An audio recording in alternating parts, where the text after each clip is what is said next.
A paz do Senhor, queridas, cheirosas.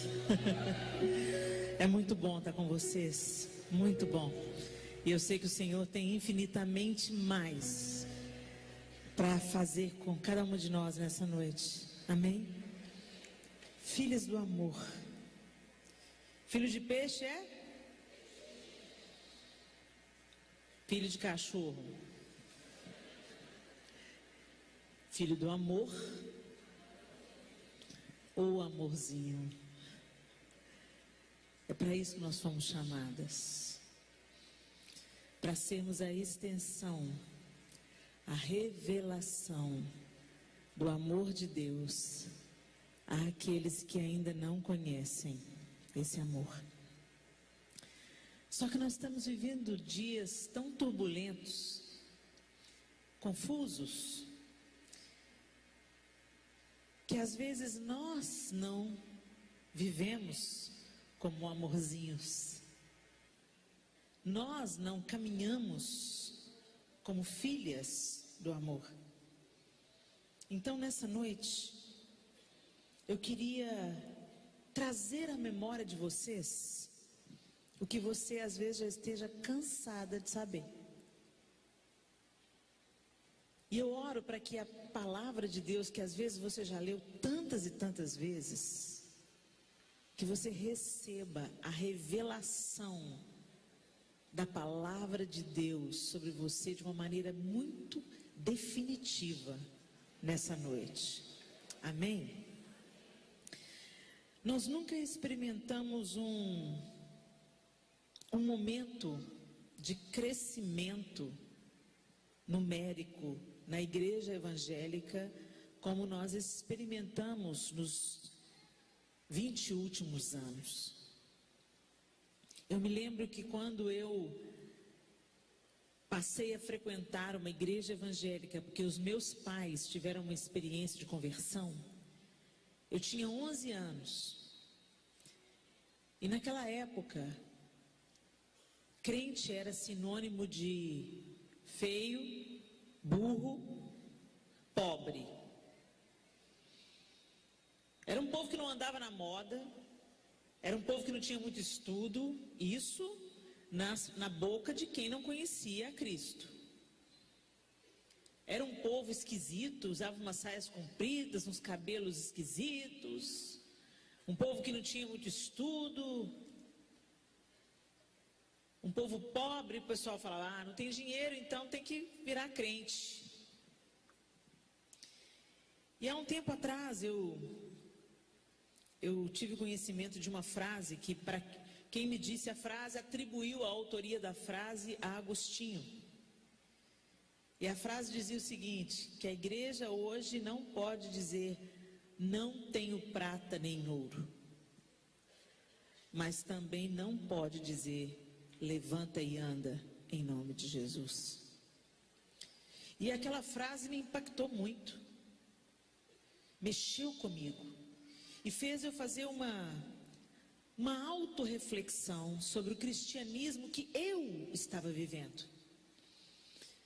Então a gente vê as igrejas cheias e pessoas continuam feridas, vivendo aquém da vontade de Deus, oprimidas por Satanás. O pecado avança dentro da igreja. O divórcio, o adultério, agora também faz parte do nosso contexto. Tem alguma coisa errada. Tem alguma coisa errada. E agora, mais do que nunca, é tempo de pararmos e fazermos uma reflexão pessoal. Às vezes a gente começa a ouvir uma palavra e a gente fala assim, a menina fulana tinha que estar aqui. Mas foi você que Deus trouxe. Chupa essa manga agora, né? Então vamos recordar, vamos voltar. Deus criou todas as coisas. E Deus criou todas as coisas porque Ele quis criar. Em Apocalipse diz assim: digno é, Senhor, de receber glória e honra e poder, porque Tu criaste todas as coisas e por Tua vontade são e foram criadas. Em Colossenses, porque nele foram criadas todas as coisas que há nos céus e na terra, visíveis e invisíveis, sejam tronos, sejam dominações, sejam principados, sejam potestades, tudo foi criado por Ele e para Ele. Em Romanos, porque dele e por Ele e para Ele são todas as coisas, glória, pois, a Ele eternamente. Amém. Ele criou todas as coisas e Ele fez o homem à sua imagem e semelhança para a sua glória. Então, deixa eu te lembrar, você foi criada de uma maneira assombrosa para a glória de Deus. Você entendeu? Para que você existe? Para a glória de Deus. E quando a gente fala assim, para a sua glória, que Deus criou todas as coisas para a sua glória, não significa que Ele é vaidoso e que Ele precisa ser bajulado, mas que nos criou para conhecer, desfrutar e revelar seu poder, bondade e cuidado. Logo, o nosso propósito como seres humanos flui desse relacionamento. Mas nós falhamos. Lá no Éden começou a nossa queda, a nossa ruína. E eu queria que você abrisse a Bíblia em Romanos, capítulo 1.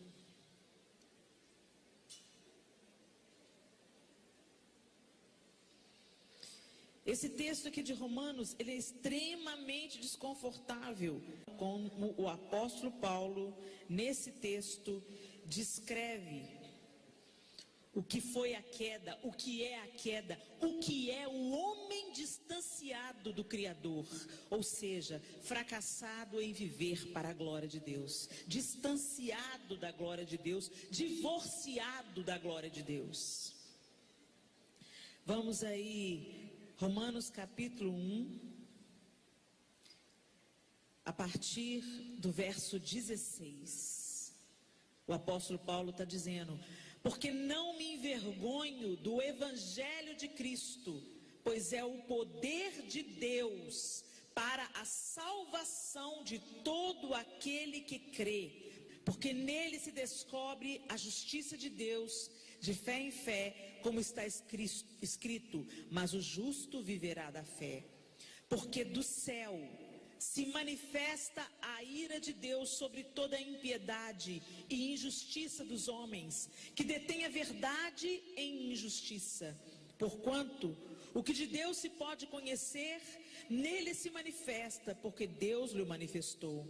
Porque as suas coisas invisíveis, desde a criação do mundo, tanto o seu eterno poder como a sua divindade, se entendem e claramente se veem pelas coisas que estão criadas, para que eles fiquem inexcusáveis. Porquanto, tendo conhecido a Deus, não o glorificaram como Deus, nem lhe deram graças. Antes, em seus discursos, se desvaneceram e o seu coração insensato, e mudaram a glória do Deus incorruptível em semelhança da imagem do homem corruptível, e de aves, e de quadrúpedes, e de répteis. Por isso Deus também os entregou às concupiscências de seus corações, à imundícia, para desonrarem seus corpos entre si. Pois mudaram a verdade de Deus em mentira e honraram e serviram mais a criatura do que o Criador, que é bendito eternamente. Amém. Por isso Deus os abandonou às paixões infames, porque até as suas mulheres mudaram o uso natural, no contrário à natureza, e semelhantemente também os homens, deixando o uso natural da mulher, se inflamaram em sua sensualidade, uns para com os outros, homens com homens, cometendo torpeza e recebendo em si mesmos a recompensa que convinha ao seu erro. E como eles não se importaram de ter conhecimento de Deus, assim Deus os entregou a um sentimento perverso para fazerem coisas que não convêm, estando cheios de toda iniquidade, prostituição, malícia, avareza, maldade, cheios de inveja, homicídio, contenda, engano, malignidade, sendo murmuradores, detratores, aborrecedores de Deus, injuriadores, soberbos, presunçosos, inventores de males, desobedientes aos pais e às mães, nécios, infiéis nos contratos, sem afeição natural, irreconciliáveis, sem misericórdia, os quais, conhecendo a justiça de Deus, que são dignos de morte os que tais coisas praticam, não somente as fazem, mas também consentem aos que as fazem. É uma descrição do nosso tempo, é uma descrição dos nossos dias, é uma descrição da igreja, não a igreja noiva, a igreja instituição. Tantos líderes e pastores tendo que lidar nos gabinetes com as coisas mais assustadoras, tenebrosas,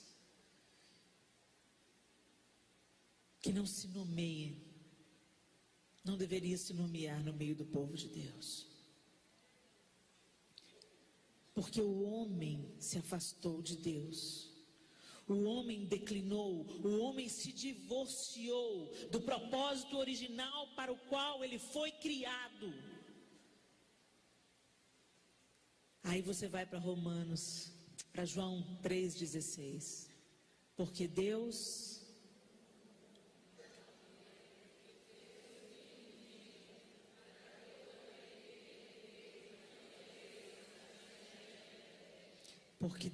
amou o mundo de tal maneira que deu o seu único filho, para que todo aquele que nele crê não morra, mas viva eternamente.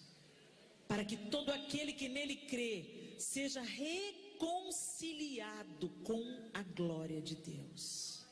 Volte a viver para a glória de Deus. Mortos nos nossos delitos e pecados, ressuscitamos com Cristo e podemos voltar a viver para a glória de Deus. Esse é o propósito da salvação. É isso que Jesus Cristo veio fazer, reconciliar o homem com Deus.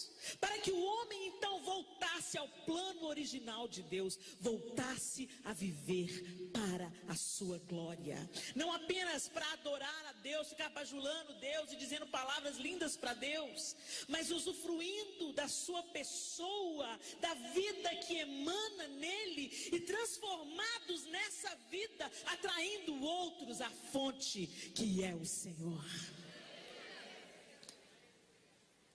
Então, gente, por que alguns desses pecados? Porque a gente logo aqui bate o olho em prostituição, homens trocando o hábito natural e se inflamando homens por homens, né? A gente coloca a lupa assim nos pecadões, né? Mas aqui também está falando inveja, contenda, engano, murmuradores, injuriadores, soberbos, presunçosos, inventores de males, desobedientes aos pais e às mães. A gente usa 2 pesos e 2 medidas para julgar o pecado do outro, só porque o pecado do outro é diferente do nosso. Viver para a glória de Deus é ir deixando ao longo do caminho tudo que não pertence mais ao estilo de vida de um homem e de uma mulher que deveria viver para a glória de Deus. Deus nos criou para a sua glória. O homem pecou e se distanciou. Lá em Romanos 3:23 diz: porque todos pecaram. Todos. Você tem uma vida certinha. Todos pecaram e destituídos estão da glória de Deus. Porque fomos destituídos é que Deus enviou Jesus. Parece uma coisa óbvia que eu estou falando com você, não parece? Mas o que está acontecendo? O que aconteceu? Eu não sei como é que você entregou sua vida para Jesus. Você foi num culto, você foi numa reunião de célula, de grupo de crescimento, num culto evangelístico, numa praça, no fundo do poço, numa boate. Eu não sei onde Jesus te encontrou. Mas um dia você falou: ok, Jesus, eu quero voltar a viver para a glória de Deus. Eu quero ser salvo, eu quero ser reconciliado com Deus Pai. Eu já tentei ser feliz do meu jeito, eu já tentei fazer do meu jeito, e tudo que eu consigo é ruína. Eu quero o Senhor. Você está andando numa direção, e aí você se depara com Jesus, e Ele te convida: vinde a mim, todos vós que estáis cansados e sobrecarregados, e eu vos aliviarei. Tomai sobre vós o meu jugo, porque o meu fardo é leve. E aí você fala: ok, Jesus, eu quero ir com o Senhor. E isso deveria gerar em nós, essa oração, essa decisão, deveria gerar em nós uma transformação de vida através de uma mudança de direção. E isso é se converter. Você muda de direção. E você começa a andar num novo e vivo caminho. Conhecendo Jesus, sendo transformado por Ele, sendo curado por esse amor sem igual, sendo transformado em um filho, em uma filha do amor. Só que a gente não faz isso não. A gente muda de religião. A gente passa para crente. A gente vira evangélico. Aí a gente mesmo se encarrega da reforma. A saia fica mais comprida. O decote a gente tampa, põe um tapa-colo, põe uma Bíblia bem grande debaixo do braço e começa a falar o crentez fluente. Sangue de Jesus tem poder, misericórdia, queima ele, está amarrado. E aí quando o pessoal põe: o que aconteceu com você? Você fala: passei para crente.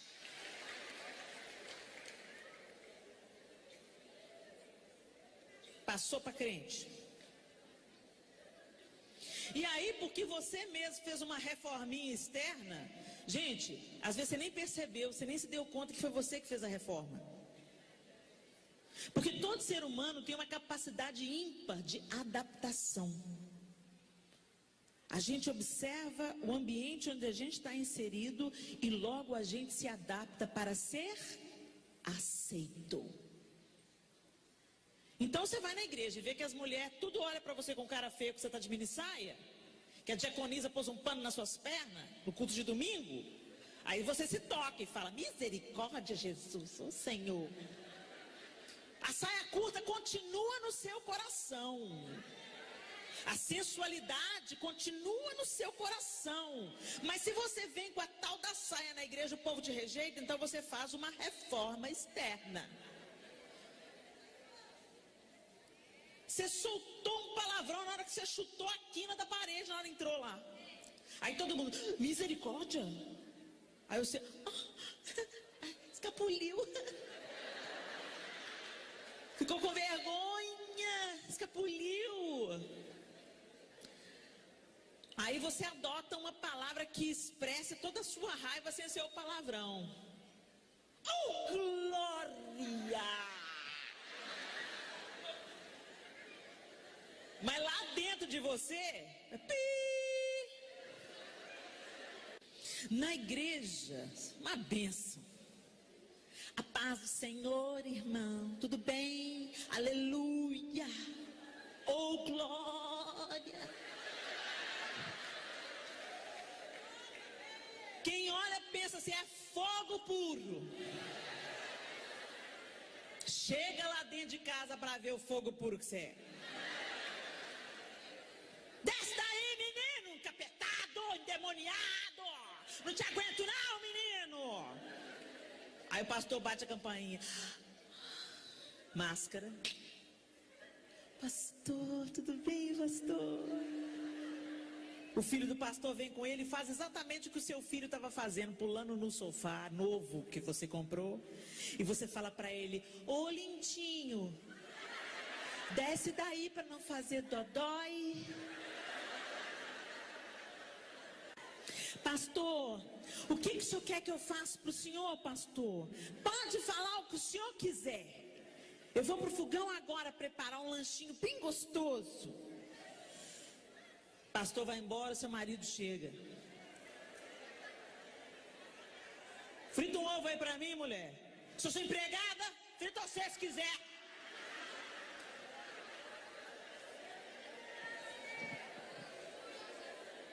Tá namorando. Na igreja é uma benção. Ora com o namorado. Chora na hora do louvor. Depois saem os dois e vão para o motel. Gente, vocês estão rindo, sério? Jesus chamou isso de sepulcro caiado.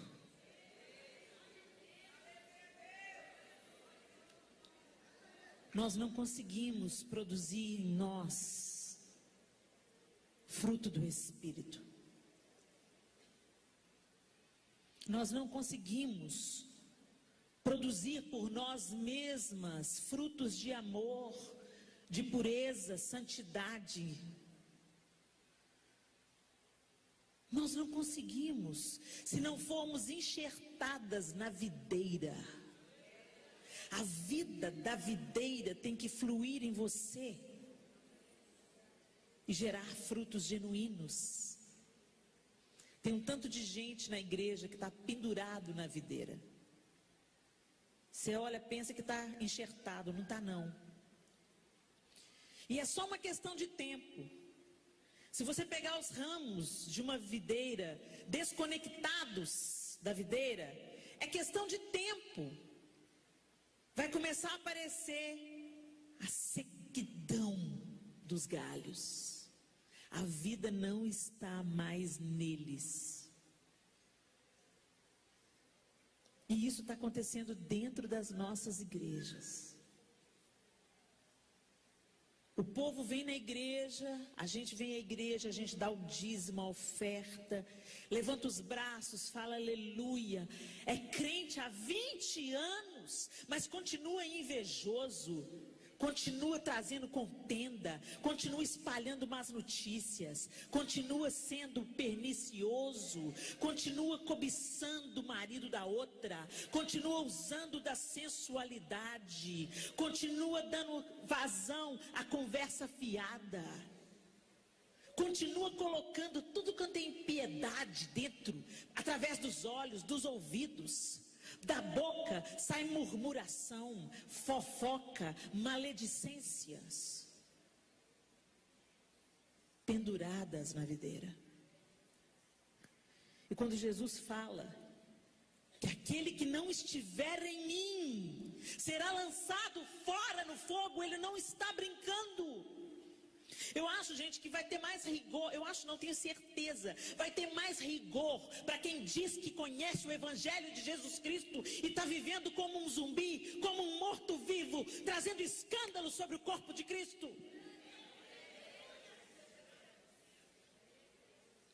Nós somos filhas do amor.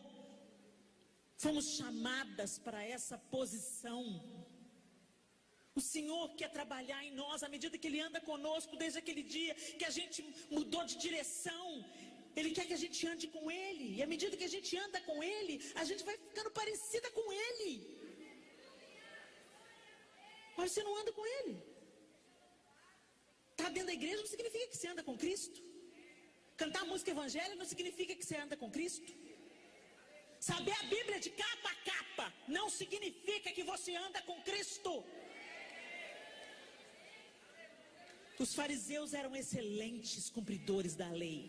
Eles faziam tudo certinho. Conheciam a Torá mais do que ninguém. Excelentes. Justos. O Filho de Deus estava diante deles. O Messias esperado estava diante deles. E eles não o reconheceram. Deus nos chamou para vivermos para a sua glória. Mas a gente prefere a religião.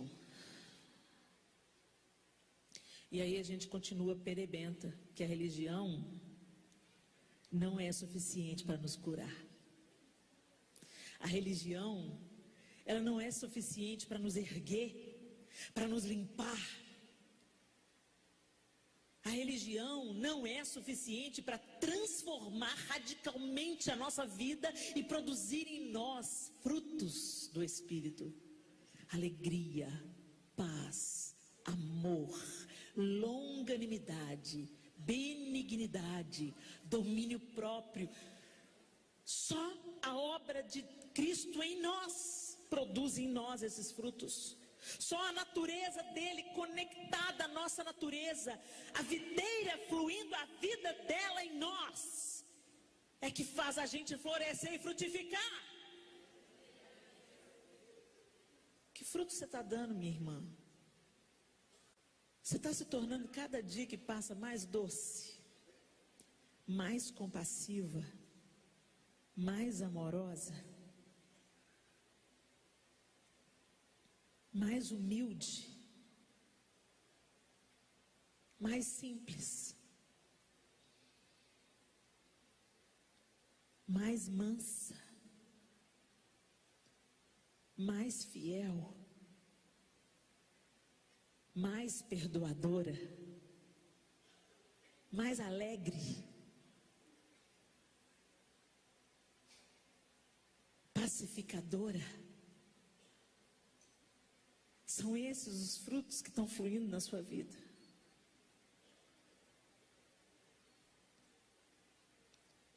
É o amor que está se derramando em você. Quando te sacodem, quando chega a crise, quando chega o dia ruim, o que que cai? O que que derrama? Será que é amor que está derramando de você quando te sacodem? Eu não vim aqui trazer um jugo de culpa. Eu vim te despertar para a libertação.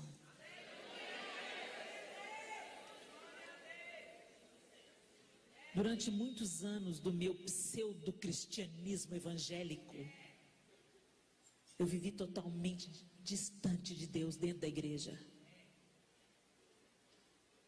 E enquanto eu vivia assim, eu continuava amargurada, fofoqueira, maledicente, invejosa, causando confusão dentro da igreja. E o pior, eu me achava muito crente. A ponto de sair julgando todo mundo. Ah, fulano, você viu o tamanho da saia dela? Misericórdia.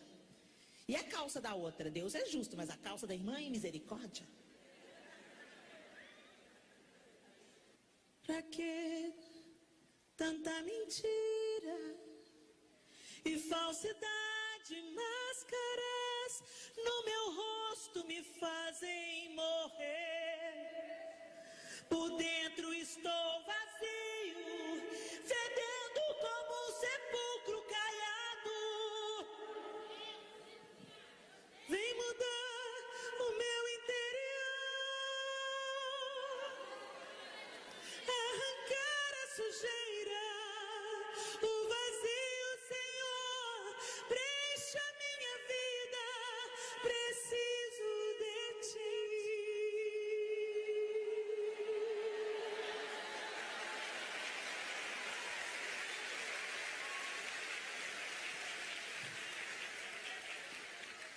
As pessoas perguntam: qual que foi a jogada de marketing do Diante do Trono?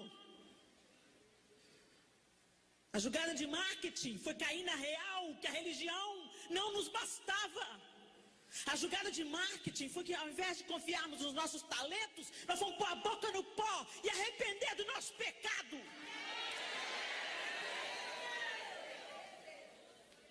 Nada do que aconteceu no Diante do Trono nós mesmos poderíamos ter produzido. Nada.